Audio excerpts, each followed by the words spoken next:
Hello, good morning students. आज हम एक बहुत ही इंपॉर्टेंट टॉपिक पर डिस्कस करने जा रहे हैं और ये एक ऐसा टॉपिक होता है जो आपके हर एग्ज़ाम में आता है, चाहे वो बैंकिंग का एग्ज़ाम हो, एसएससी का एग्ज़ाम हो, या सीडीएस का एग्ज़ाम हो, या एयरफोर्स का XY ग्रुप हो, एनडीए का XY ग्रुप हो, कोई भी ग्रुप हो, ठीक है। या और स्टेट के जो वनडे एग्ज़ाम होते हैं उसमें जो इंग्लिश आती है, हर पॉइंट ऑफ व्यू से ये आज का जो टॉपिक है बहुत ही इंटरेस्टिंग टॉपिक है। तो आज इस टॉपिक को समझने के लिए मैं थोड़ा सा पीछे के जो चैप्टर हम पढ़ चुके हैं, जैसे शायद मैंने प्रोनाउन की सीरीज़ पूरी बता दी है ना, प्रोनाउन की सीरीज़ है वो है, और आर्टिकल का जो अभी वीडियो शायद मैंने अभी अपलोड नहीं किया है, आर्टिकल का एक।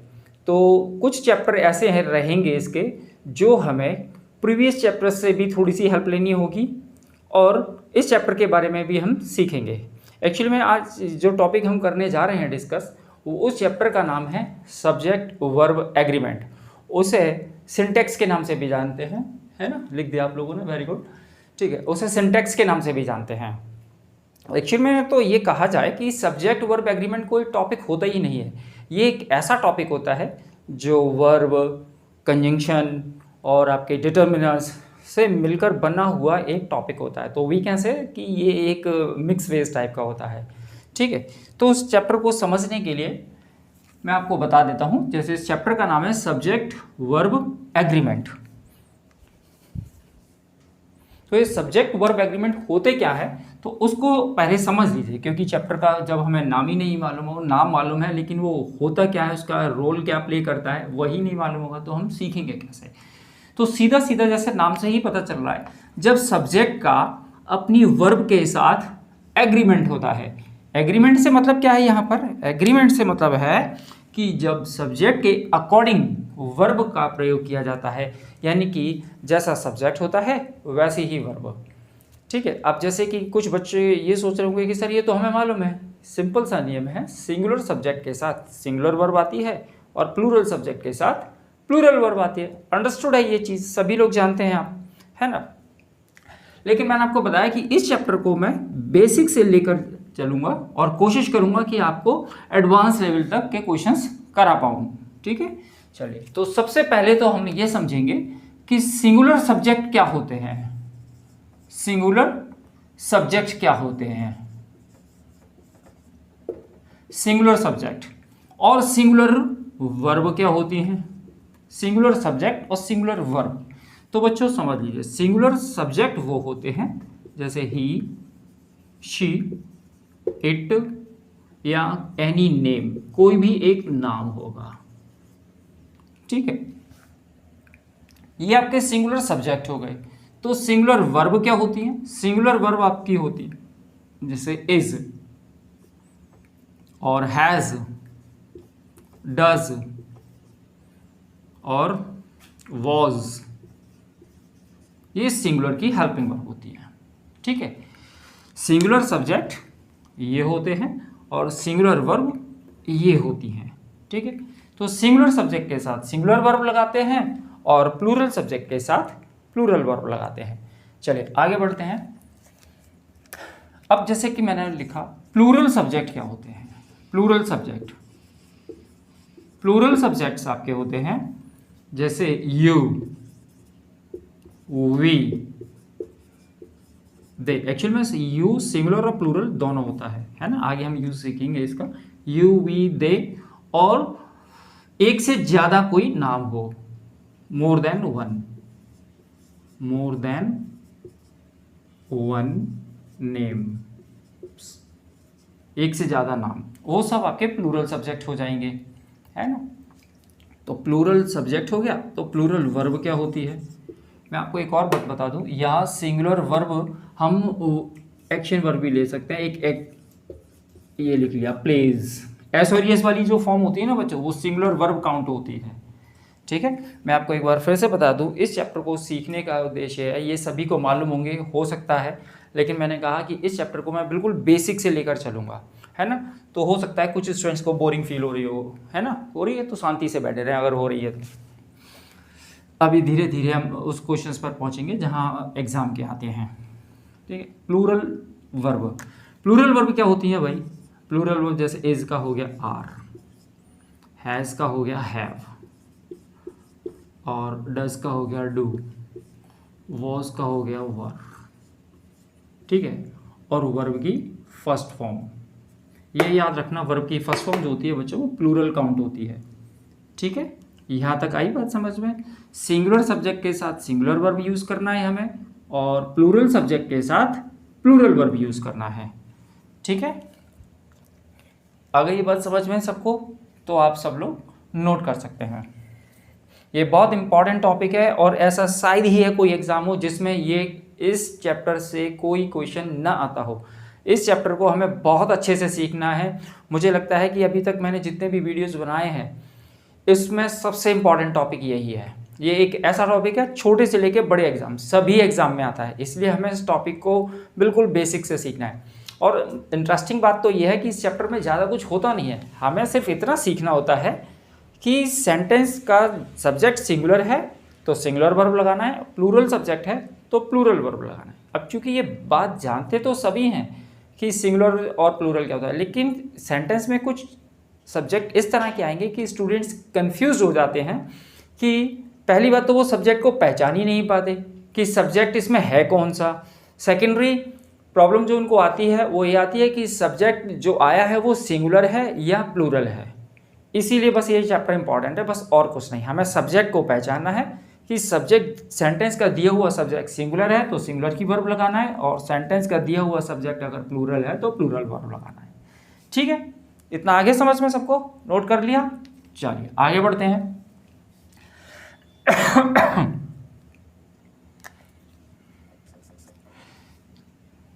जैसे मैं आपको बता देता हूँ, एग्जाम्पल से समझते हैं। जैसे मैंने लिखा आई, हाँ इसमें वेरी गुड, देखो आई अचानक ही लिख गया, बता देता हूँ। मैंने आई प्रोनाउन नहीं लिखा हुआ है, ठीक है ना। आई को समझ लीजिए, आई की क्या कहानी है।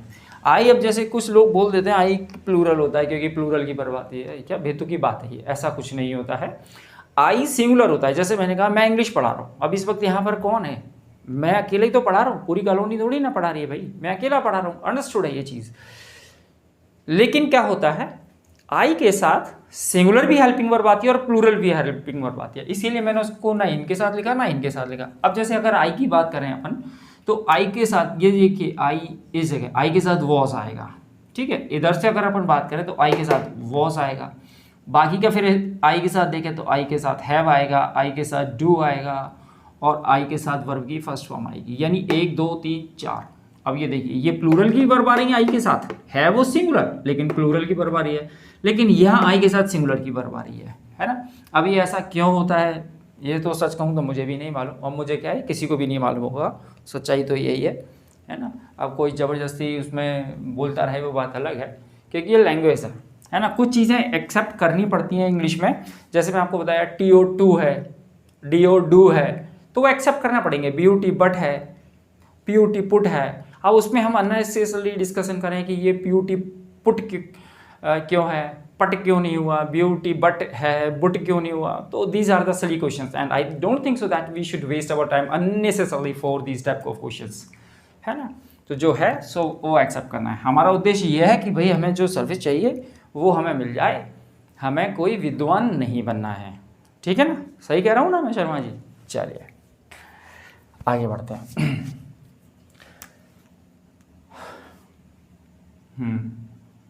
हाँ हाँ बिल्कुल नोट कर लें, अच्छे जल्दी से नोट कर लें बस।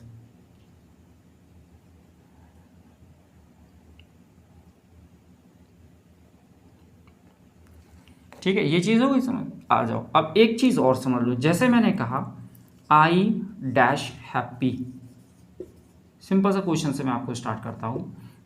डैश यू डैश हैप्पी, और थर्ड ही डैश हैप्पी,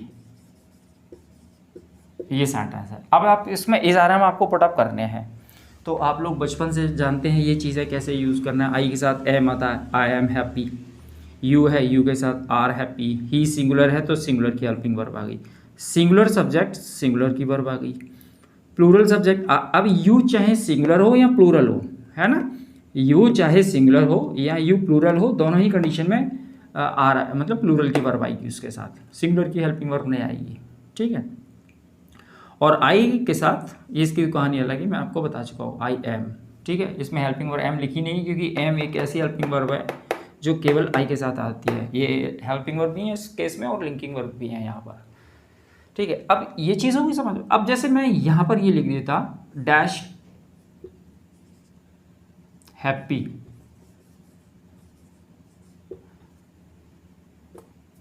और यहां मैं कर देता आई इज हैप्पी। अब आप बताओ मुझे कैसे करेंगे इसको। I is happy, you am happy, और ये कर दिया मैंने ही आर हैप्पी। अब आप इस केस में कैसे करेंगे जरा ये मुझे बताओ, आप क्या करोगे। अब ये क्वेश्चन दो तरह से हो सकता है, आप ध्यान से समझ लेना भाई, है ना। मैंने कहा एक एक कदम अपन आगे चढ़ेंगे, ये सारी चीज़ें हैं मैं यहाँ पर इसलिए बता रहा हूँ क्योंकि आगे इस चैप्टर में यही चीज़ सारी चीज़ें हमें सीखना है ना। तो उसका एक छोटा सा रूप मैं आपको यहाँ बता रहा हूँ, वही चीज़ आगे जाके बड़े फॉर्मल रूप में हो जाएगी। जैसे ये आई सब्जेक्ट हो गया, ये इसकी हेल्पिंग वर्ब हो गई। अब आप क्या करोगे, आपके पास दो ऑप्शन है, या तो यहाँ इज को हटाकर एम कर दो एक, दूसरा आई को हटाकर सिंगुलर वर्ब ला दो, सॉरी सिंगुलर सब्जेक्ट ला दो। सिंगुलर की हेल्पिंग वर्ब है तो सिंगुलर सब्जेक्ट चाहिए हमें, तो क्या करोगे आप, इसको हटाओगे या इसको हटाओगे। तो ध्यान से समझना, इस पर भी क्वेश्चन आएंगे आपको, तो आप ध्यान से समझ लेना। ये भैया हमारा सब्जेक्ट है और ये हमारी हेल्पिंग वर्ब है। हालांकि इस केस में ये क्योंकि एडजेक्टिव लगा हुआ है तो ये लिंकिंग वर्ब है, लेकिन अभी मैं लिंकिंग वर्ब के बारे में बात नहीं करूंगा, वर्ब वाले चैप्टर में डिस्कस करेंगे। आपने हेल्पिंग वर्ब के नाम से जानते हैं आप इन्हें, तो अभी आप हेल्पिंग वर्ब ही रहने दीजिए। तो याद रखिए, जब सब्जेक्ट और हेल्पिंग वर्ब की आपस में फाइट होती है एक तरह से, ये वो दोनों एक दूसरे को रिप्लेस करते हैं, वो कहता है मैं आऊँगा, वो कहेगा मैं आऊँगा, तो आपको इस केस में सब्जेक्ट को हाथ नहीं लगाना है। सब्जेक्ट जैसा होता है वैसा ही रहेगा। सब्जेक्ट के अकॉर्डिंग वर्ब बदलती है, सब्जेक्ट के अनुसार वर्ब बदलती है, वर्ब के अनुसार सब्जेक्ट नहीं बदलता। वो क्यों नहीं बदलता, उसका कारण ये है, जैसे सेंटेंस में कहना चाह रहा है कि मैं खुश हूँ, तो आई इज हैप्पी बोल दिया उसने गलती से, ठीक है। बोलना चाहता है वो आई एम हैप्पी। अब देखिए हमने हेल्पिंग वर्ब को चेंज किया तो सेंस वही आ गया, आई एम हैप्पी, मैं खुश हूँ। हिंदी का अर्थ चेंज नहीं होना चाहिए, इनका मीनिंग चेंज नहीं होना चाहिए, याद रखिए। और अगर आप सब्जेक्ट चेंज कर देंगे, यहाँ पे ही इज हैप्पी कर दिया तो मैं खुश की जगह वह खुश है, सेंस चेंज हो जाएगा, इसीलिए ऐसा करते हैं। समझ में आ गई बात। कुल मिलाकर यह है, जब सब्जेक्ट और वर्ब में से किसी एक को अगर हटाना हो तो करेक्शन करना हो तो हम वर्ब में करेक्शन करते हैं, सब्जेक्ट में करेक्शन नहीं करते।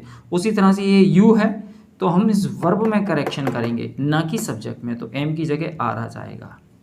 उसी तरह से ही सिंगुलर सब्जेक्ट है तो यहाँ सिंगुलर की वर्ब लाएंगे हम, ना कि हम इसको हम प्लूरल बनाएंगे, ठीक है।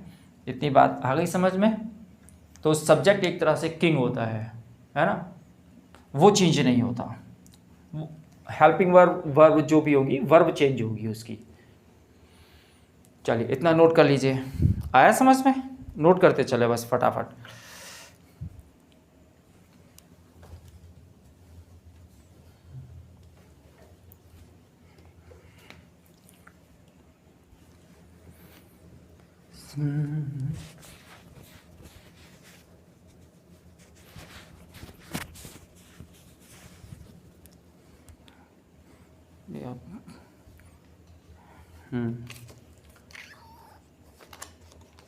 लिंकिंग वर्ब वाला मैं नेक्स्ट टॉपिक में बता दूंगा।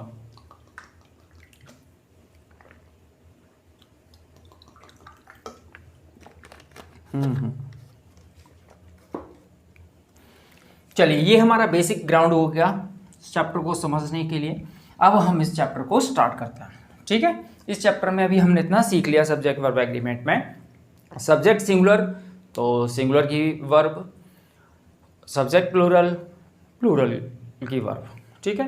बस हमें सेंटेंस का सब्जेक्ट पहचानना आना चाहिए। सेंटेंस का सब्जेक्ट अगर हमने पहचान लिया तो फिर इस चैप्टर में कुछ भी नहीं है, और सेंटेंस का सब्जेक्ट नहीं पहचान पाया तो इस चैप्टर में फिर बहुत कुछ रहेगा, ठीक है।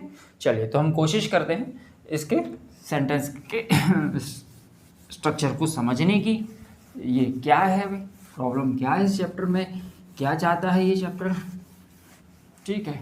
चलिए तो ऐसा करते हैं, इसको अपन इस चैप्टर को हम बेसिक से स्टार्ट करते हैं। बिल्कुल रूल नंबर 1, रूल नंबर की जगह हम कॉन्सेप्ट वर्ड डालें तो ज़्यादा अच्छा है।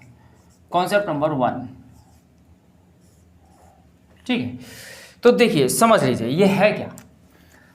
जैसे मैंने लिखा राम एंड लक्ष्मण, बस रुक जाइए, यहीं रुक जाइए। ये कितने सब्जेक्ट हैं? 2 सब्जेक्ट हैं, 2 नाम है, एक ये है राम, एक ये है। 2 यानी कि प्लूरल हो गया। अब प्लीज़ कोई ये नहीं कह देना कि सर मैं सिंगुलर और प्लूरल नहीं जानता। और सिंगुलर और प्लूरल नहीं जानता है वो तो घर पे बैठ के दैनिक भास्कर न्यूज़पेपर पढ़े वो, ठीक है। राम एंड लक्ष्मण 2 प्लूरल हो गए, एक ये एक है, प्लूरल सब्जेक्ट हो गया। तो वर्ब भी फिर हमारी यहाँ पर कैसी आएगी भैया? प्लूरल की वर्ब आएगी, ठीक है। अब वो आर आएगी, हैव आएगी, जैसा कॉन्टेक्स्ट होगा वैसे आएगी। जैसे लिख दो आर हैप्पी या आर ब्रदर्स, कुछ भी लिख सकते हैं आप, ठीक है ना। आर आ जाएगी, एजरे आएगी। समझ में आ गया? ये चीज़ हो गई, ये हम जानते हैं बहुत अच्छे से, ठीक है। तो याद रखना जब भी 2 सिंगुलर नाउन एंड से कनेक्ट होते हैं तो उनके साथ हमेशा प्लूरल की वर्ब आती है, क्योंकि 2 हो गए, वो 1 से 2 हो गए। अगर ये 1 होता, जैसे राम के बारे में बात करते तो कैसे हो जाता? Ram is happy. मानकर चलो कि यहाँ पर ये वर्ड होता ही नहीं, ना लक्ष्मण होता ना एंड होता, तो डायरेक्टली क्या होता? Ram is happy, Ram singular है। या फिर लक्ष्मण अकेला होता तो फिर कैसे हो जाता? लक्ष्मण इज हैप्पी, ठीक है ना।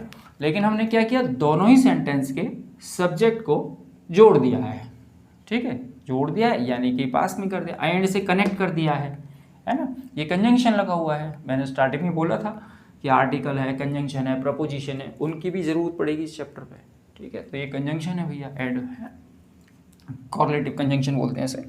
आगे अपन कंजंक्शन वाले वीडियो में देख लेना, आप अच्छे से और क्लियर हो जाएगा।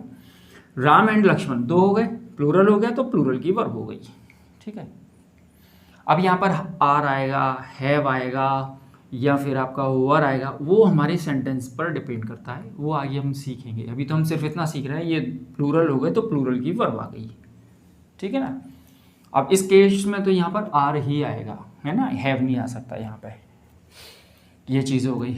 लेकिन बच्चों को क्या होता है, इंग्लिश में कुछ पेयर्स होते हैं, पेयर वर्ड्स, जैसे इंग्लिश में हम कहते हैं pair words. Pair words, pair words क्या है? वो होते तो वो कनेक्ट तो एंड से ही होते हैं, है ना। जैसे मैं पहले लिख के बताऊँ आपको पेयर वर्ड्स क्या कौन कौन से होते हैं। यहाँ से लिखना शुरू करता हूँ मैं। जैसे मैंने लिखा राइस एंड करी, ब्रेड एंड बटर। ये मैं इंपॉर्टेंट जो है वही लिख रहा हूँ भाई, है ना। बाकी के आप बुक में देख लीजिएगा। Bread and butter, age and experience, age and experience, truth and honesty, truth and honesty, hammer and tongs,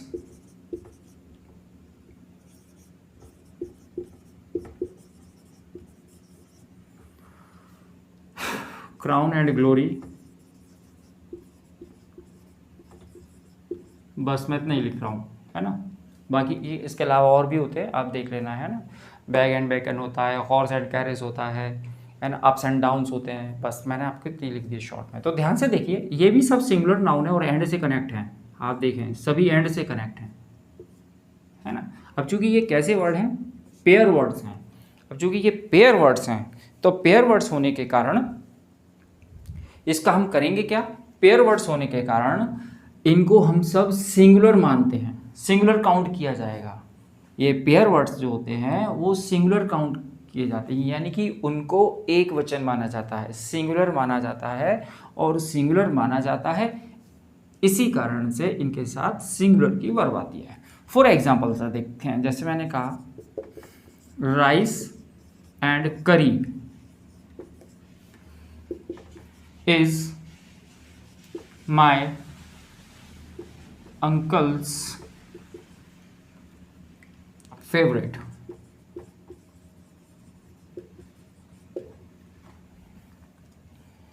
rice and curry is my uncle's favourite. Rice and curry जो है वो मेरे अंकल की फेवरेट डिश है, is my uncle's favourite dish, है ना। Rice and करी, अब ध्यान से देखिए ये पेयर वाला वर्ड है, राइस एंड करी। राइस एंड करी जो है, कड़ी और चावल मेरे अंकल जी की फेवरेट डिश है भाई, ठीक है। एक और देखें, bread and butter is a healthy breakfast.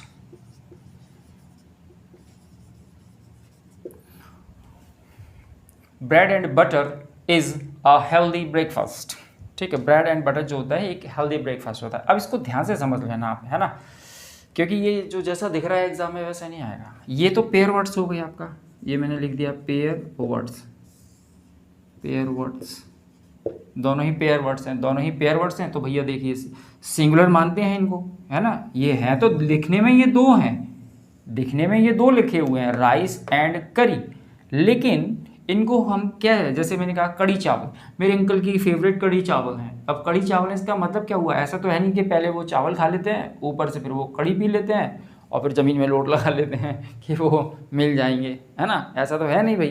Understood है ये चीज़ कि जो भी व्यक्ति खाएगा कड़ी चावल वो मिक्सअप करके ही खाएगा, है ना।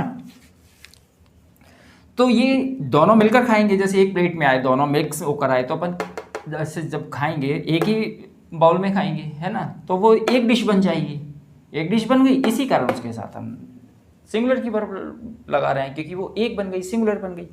उसी तरह से ये ब्रेड एंड बटर है, bread and butter is a healthy breakfast. अब देखिए बटर एक हेल्दी ब्रेकफास्ट नहीं होता, ब्रेड भी एक हेल्दी ब्रेकफास्ट नहीं होती, लेकिन जब हम ब्रेड को बटर के साथ मिलाकर खाते हैं, यानी कि ब्रेड पर जब हम बटर लगाकर खाते हैं, कैसे खाएंगे, दोनों ब्रेड के बीच में बटर लगाते हैं, फिर इसको बढ़िया सा फ्राई करके खाते हैं। कोई फ्राई करता है, कोई वैसे ही बेक कर लेता है, या कोई वैसे ही खा लेता है ना। तो ब्रेड एंड बटर जब भी कोई व्यक्ति खाएगा तो ऐसा नहीं खाएगा कि पहले वो चाय के साथ ब्रेड खा ले फिर ऊपर से बटर खा लेगा, ऐसा कभी नहीं खाएगा, ठीक है ना। अच्छा खाते हो, ऐसे ही खाते हो, ठीक है, तुम एक्सेप्शन हो तो मान लिया ठीक है। ब्रेड एंड बटर, तो ये जो है फिर वो हेल्दी ब्रेकफास्ट नहीं हुआ, ठीक है ना। ब्रेड एंड बटर जो है इनको जब आप साथ में मिलाकर खाते हो तो भैया ये एक हेल्दी ब्रेकफास्ट बना, ठीक है। ये भी पेयर वर्ड्स है। यहाँ तक बात आ गई समझ में, आ गई, नोट कर लो फटाफट, ऊपर वाला मैं मिटाने जा रहा हूँ फिर, है ना।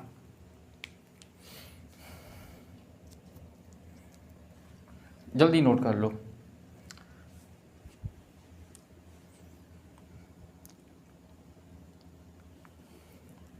लिखा। लेकिन बच्चों अब क्या है, सीधी सीधी चीज़ है, आप इसको ध्यान से देखना। जैसे मैंने दो एग्जांपल लिखे, मैं यहाँ पे ऊपर लिख देता हूँ तो जल्दी से समझ में आएगा आपको, है ना। ये पेयर वर्ड्स आपने लिख ही लिए होंगे, याद रखना। ये मिक्सअप वाली बातें होगी। अब इनको देखें ध्यान से, ये वाले एग्जांपल, यही वाला एग्जांपल ले लेते हैं। मैंने लिखा bread and butter dash is sold in his shop. Bread and butter is sold in his shop. अब ध्यान से देखिए इस वाले सेंटेंस को, ब्रेड एंड बटर उसकी दुकान में बेचे जाते हैं। क्या ये ज़रूरी है कि ब्रेड और बटर दोनों कोई भी जो लेने आएगा, जो ब्रेड लेगा वो बटर भी लेगा, वो वहीं पर लगा कर लेगा, ऐसा तो नहीं है ना। हो सकता है वो केवल ब्रेड ले, या हो सकता है वो अकेला ब्रेड ले या बटर ले, तो ये दो यूनिट हो गई। तो उसकी शॉप में जो रखे होंगे दोनों वो एक साथ रखता होगा, लेकिन एक साथ ब्रेड अलग रखे होंगे और बटर अलग रखे होंगे, दोनों वो अलग अलग हो गए। और कोई एक व्यक्ति उनमें से एक चीज़ लेना चाहे तो वो ले जा सकता है, ठीक है ना, क्योंकि उसने तो दोनों ही आर्टिकल को है वो सेल करने के लिए रखा हुआ है, ठीक है ना। तो ये यहाँ पर दो यूनिट बन गई, एक ब्रेड बन गई और एक बटर बन गई। ये पेयर है, इज़ अ हेल्दी ब्रेकफास्ट। जब इन दोनों को मिलाकर आप खाते हो तो एक हेल्दी ब्रेकफास्ट बनता है। लेकिन ये ज़रूरी नहीं कि आप इन दोनों को साथ में उसकी दुकान में बेचते भी हैं, तो यहाँ जो बेचने वाली यूनिट है तो ये दो अलग अलग हो गए, ब्रेड अलग हो गया और बटर अलग अलग अलग हो गया, दो हो गए। तो फिर ये इज यहाँ क्या कर रहा है, ये इसकी जगह पर फिर यहाँ आर आ जाएगा, आर। ठीक है ना, आया समझ में?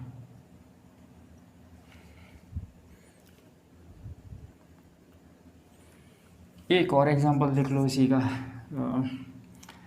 जैसे इसका बनाने की कोशिश कर रहे हैं, ये bread and butter dash made of wheat. Bread कैसे बनती है, व्हीट से बनती है ना, हाँ ठीक है। व्हीट एंड, और बटर कैसे बनता है, घी नहीं मिल्क लिखो, एंड मिल्क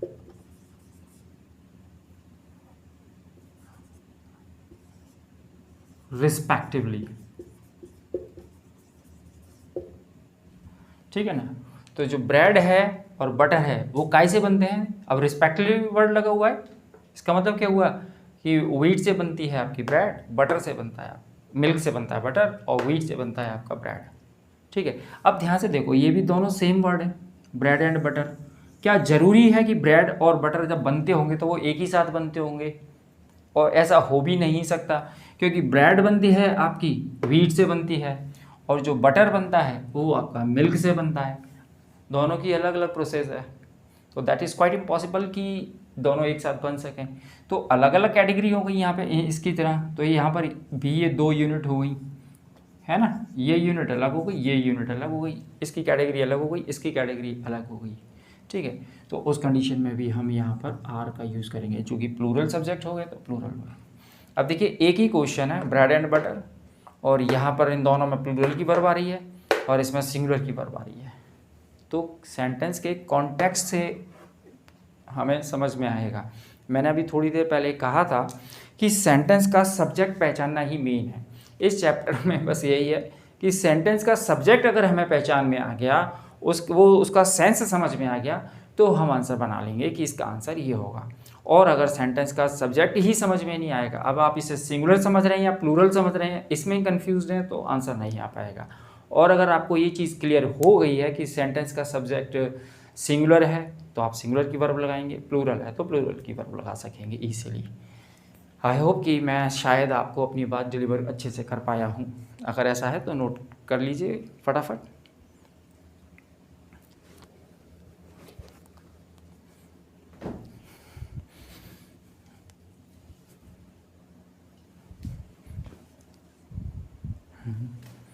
चलिए मिटा दूँ, चलिए कॉन्सेप्ट नंबर सेकंड पर आते हैं अब हम।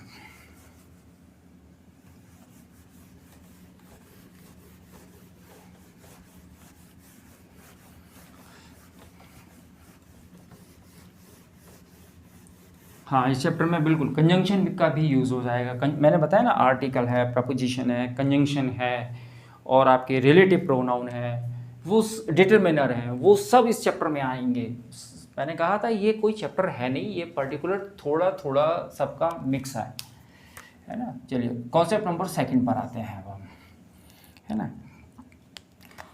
अब आपने देखिए, अभी थोड़ी देर पहले मैंने बताया और हम स्कूल टाइम से पढ़ते आ रहे हैं कि आई के साथ एम, यू के साथ आर, ही के साथ इज, ये चीज़ें आती हैं। लेकिन अब जो बताने जा रहा हूँ उसको ढंग से समझिए। इस वाले कॉन्सेप्ट में वो सारे कॉन्सेप्ट गड़बड़ हो जाएंगे, है ना। यहाँ पर आई के साथ आर आने लगेगा, यू के साथ इज आने लगेगा, बहुत सारी चीज़ें चेंज होने जा रही हैं। ठीक है, बस सब्जेक्ट को पहचानना है आपको, सब्जेक्ट ही मेन है इसमें, सब्जेक्ट को पहचानना सीखना है हमें। चलिए जैसे मैंने लिखा, यू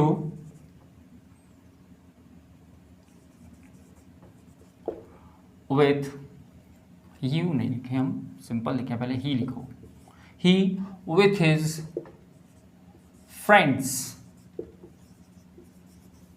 डैश गोइंग देयर। एक नेक्स्ट लिखा मैंने,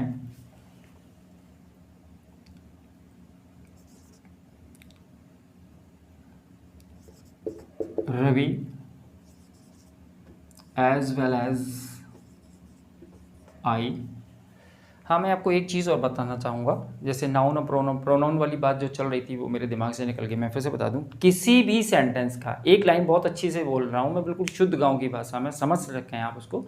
किसी भी सेंटेंस का जो सब्जेक्ट होगा, किसी भी सेंटेंस का जो सब्जेक्ट होगा, केवल वो दो ही भाई हो सकते हैं। किसी भी सेंटेंस का, इंग्लिश में किसी भी सेंटेंस का सब्जेक्ट बनने का अधिकार केवल दो ही भाइयों को है, या तो नाउन या फिर प्रोनाउन। किसी भी सेंटेंस का या तो वो सब्जेक्ट नाउन होगा या फिर वो सब्जेक्ट प्रोनाउन होगा। हालांकि वर्ब के ऑब्जेक्ट पर भी ये बात डिपेंड करती है, लेकिन ऑब्जेक्ट कईयों के भी होते हैं, प्रपोजिशन का भी होता है, कंजंक्शन का भी होता है, इसलिए मैं उस कैटेगरी में नहीं जाऊंगा। बस एक चीज़, क्योंकि इसमें हमें सब्जेक्ट पर फोकस करना है, तो मैं सब्जेक्ट की बात करूंगा। किसी भी सेंटेंस का सब्जेक्ट बनने का अधिकार इंग्लिश में केवल दो ही भाइयों को मिला है, और वो है नाउन या प्रोनाउन। ठीक है ना। नाउन और प्रोनाउन क्या होते हैं ये आपको मालूम है, एक बार मैं फिर से वैसे बता देता हूँ। I, you, we, they, he, she, it, ये सब प्रोनाउन है, और बाकी के जो सब सिंगुलर से जो प्लूरल बन जाए वो नाउन होता है। ठीक है। और इसके अलावा भी नाउन होते हैं, इतना तो मैं नेक्स्ट वीडियो बनाऊंगा नाउन पर, उसके बारे में अपन डिस्कस कर लेंगे। अब देखिए, ये देखिए, ये आपका प्रोनाउन है, ये नाउन है। रवि नाउन है, आई प्रोनाउन है। और अभी तक हमने जितने भी एग्जाम्पल लिखे हैं, अब देखो पीछे, वो नाउन या प्रोनाउन ही होंगे। ठीक है ना। लर्निंग म्यूजिक,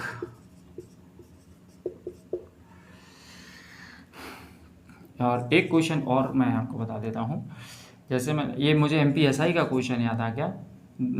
MPSI 2017 में हुआ था। The principal as well as his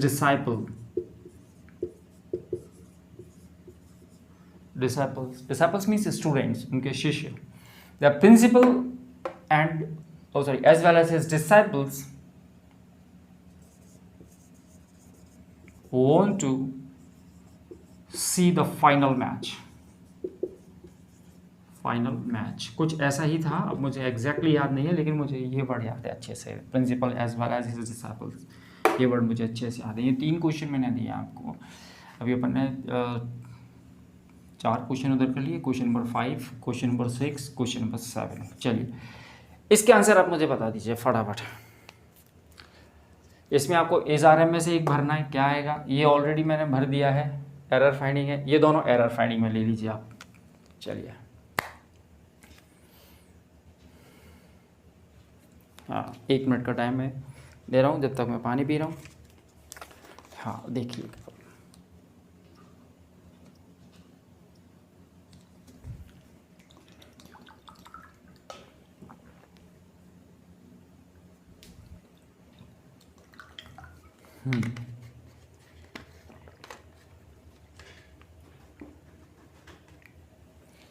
चलिए देखिए, मैं बताता हूँ, छोड़िए, समझ लीजिए। मैंने आपको क्या बताया, वर्ब का प्रयोग किसके अनुसार होता है? सब्जेक्ट के अकॉर्डिंग, यानी सब्जेक्ट के अनुसार। ये बात है दिमाग में? वेरी गुड, बहुत बढ़िया। चलिए आगे बढ़ते हैं। विद क्या है यहाँ पर? एक प्रपोजिशन है, ये प्रपोजिशन है। और प्रपोजिशन के बाद जो भी नाउन या प्रोनाउन लिखे जाएंगे, चाहे वो नाउन का जो सब्जेक्ट ऑब्जेक्ट फॉर्म तो सेम होता है, फ्रेंड सब्जेक्ट भी हो सकता है, ऑब्जेक्ट भी हो सकता है, लेकिन जो प्रोनाउन होगा उसका हमेशा ऑब्जेक्टिव केस लिखा जाता है। ठीक है ना। प्रपोजिशन के बाद इंग्लिश में हमेशा ऑब्जेक्टिव केस आते हैं। और यहाँ पर मैंने आपको बताया, वर्ब का प्रयोग किसके अनुसार करते हैं हम? सब्जेक्ट के अकॉर्डिंग। ये ठीक है। तो यहाँ पर इज, ठीक है। सेकेंड है, ये भी वही है, एज वेल एज, ये कंजंक्शन है, कंजंक्शन प्लस प्रपोजिशन दोनों ही है ये। ठीक है। तो अब ये देखिए, ये अब चूंकि ये भी सब्जेक्ट है, ये भी सब्जेक्ट है, 2 सब्जेक्ट है ना। लेकिन आप ऐसा कीजिए, नोट डाल के लिख ही लीजिए वो सारे वर्ड, तो ज़्यादा बेहतर होगा। जब भी 2 सब्जेक्ट आपके इन वर्ड से कनेक्ट हो, किससे? With, along with, together with,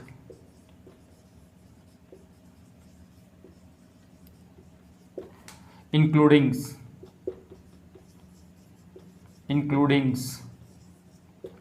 in addition to,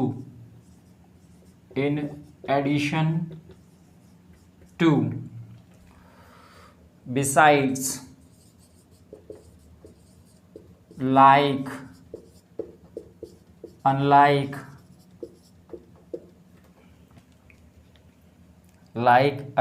and not, rather than,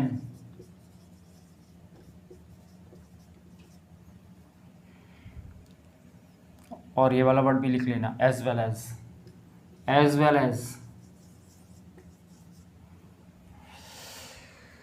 with, along with, together with, including, in addition to, besides, like, unlike, and not, rather than, as well as, accustomed to,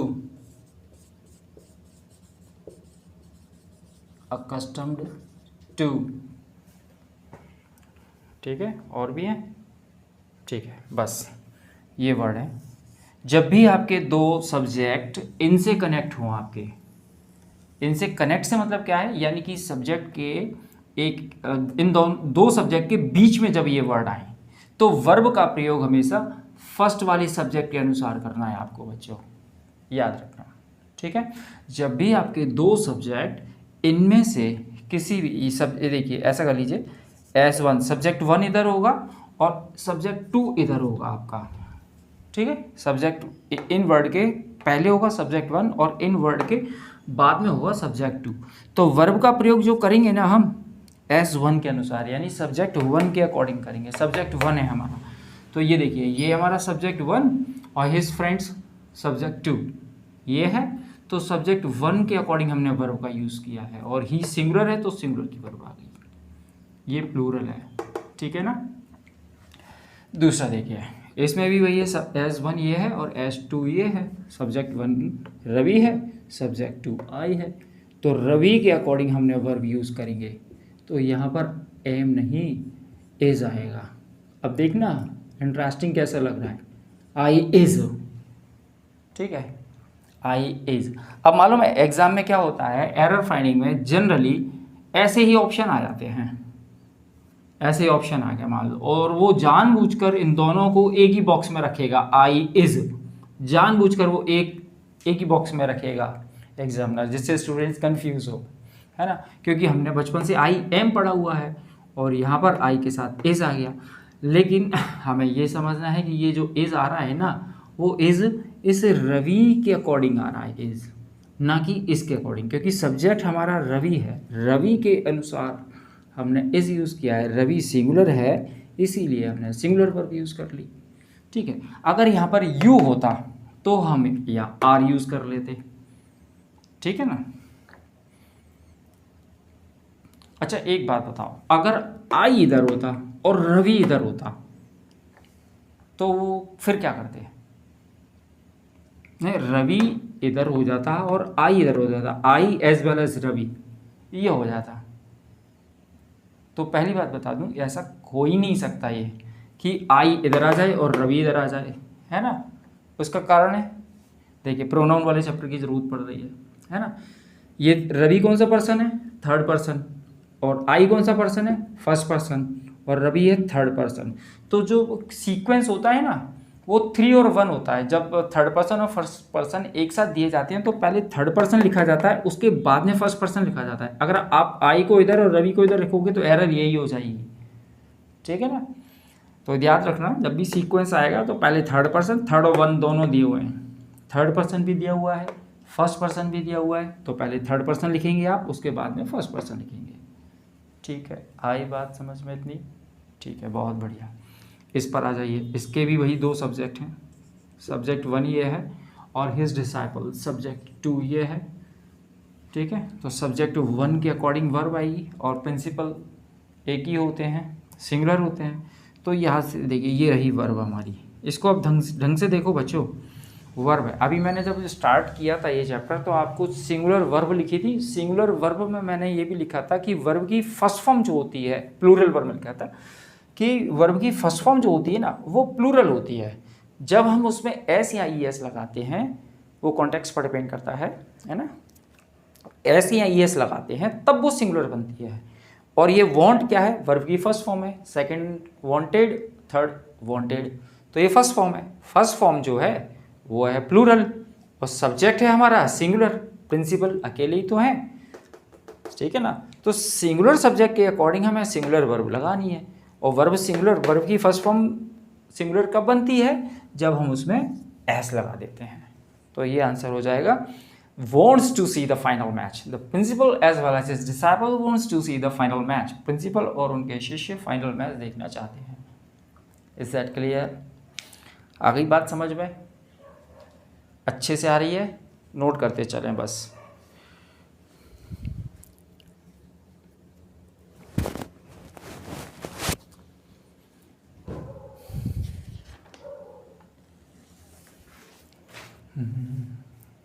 गर्मी हो रही है भाई, जल्दी करो फटाफट।